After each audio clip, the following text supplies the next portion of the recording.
Hi everyone, SnowBee here, and we are almost there, yes! After I was left pretty much gutted twice during 2022 due to delays, Sons of the Forest is hopefully sticking to its February 2023 launch. The Forest was probably one of the best survival games that many of us played, so if you have not played it yet, please do yourself a favor and take a look at it. It is pretty cheap and offers a lot for that price, and you will still have some time before the sequel arrives. This time around, you are apparently out to look for a missing billionaire. Similar crash landing as in The Forest, and as before, you can either follow the story or just, well, do your own thing. I personally found the story quite confusing previously, especially with trying to piece things together, so I hope for my pea-brain's sake, it is better organized this time around. However, I will likely get completely immersed in the game for the sake of building, crafting, and exploring, and just eating up the new world that the devs have created. Even when content creator Farkit was flown to Endnight Games in Canada, he was under an NDA, and really the only thing he said from his time there was that the game was pretty awesome. IGN have been on the scene in the past month and started tossing a lot of information at us, and the hype has been skyrocketing. In no particular order, here are some of the confirmations that we have from a few of the videos and the interviews. The devs said they wanted to take Immersion to a new level. So, no 2D screens where you click one object and another one and it just somehow makes itself pop up after it's finished. They wanted more animations between the clicks. So if you craft a spear, you don't just click to have the spear complete itself and it's suddenly a sharp pointy stick. Instead, you keep with the Immersion, you'll have many more animations while you craft that spear and make it into a sharp pointy stick. They have also put a large amount of time into building realism and building immersion. So even something as mundane as chopping down a tree has that sense of really chopping down a tree with chips and splinters flying around and those big chunks being taken out of the wood at random different places in the trunk. Like you had in the Forest, building blueprints will still be there, they will still be a thing, but for those who want more of an immersion, you will be able to build almost anywhere you want. And you won't need to build in a specific design that the developer has created for you. You can decide what your house will look like, you can decide what your base is going to be like, and the developers really emphasize that you'll have a lot more freedom to build to what your imagination is capable of designing. I need to see this to believe it, so I'm really looking forward to playing as soon as possible.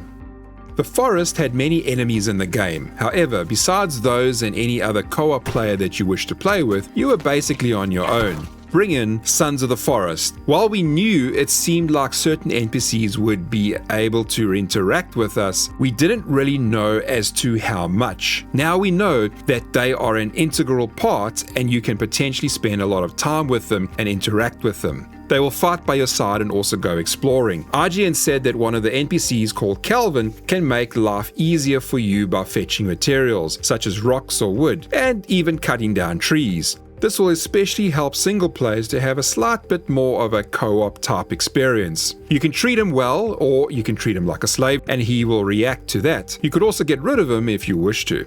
One thing that Farkit revealed that IGN didn't mention is that Kelvin is not a liability and that they do have measures in place to prevent him from being killed off too easily. So that is good. It looks like we will have an AI companion that we can have that will be useful and not just someone that we got to worry about and always be bothered with protecting.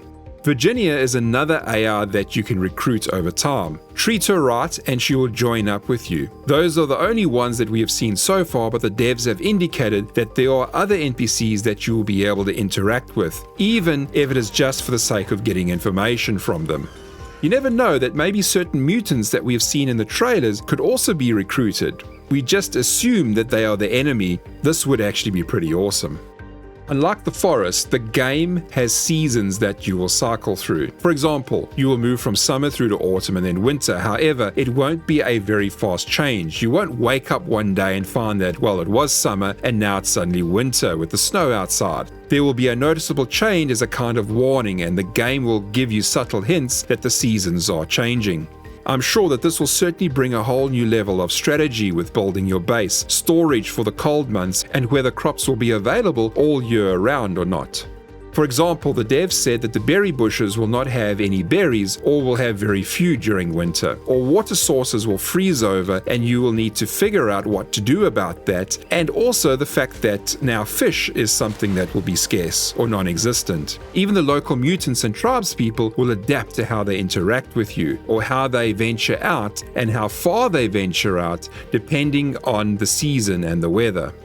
Of course, too much realism can be a chore, so I hope the quest for realism doesn't turn into a pain of micromanaging and annoyance. Still, this feature is really making me excited, and the added depth to survival is really awesome.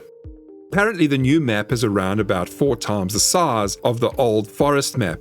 Now, this is pretty huge, and not only will it be changing with the seasons, but there will be a lot of variations in the map vegetation, the environment, and the wildlife. Even water sources will not just be flat pieces of water, but have a lot more detail and realism so that your immersion is once again something the devs were thinking about.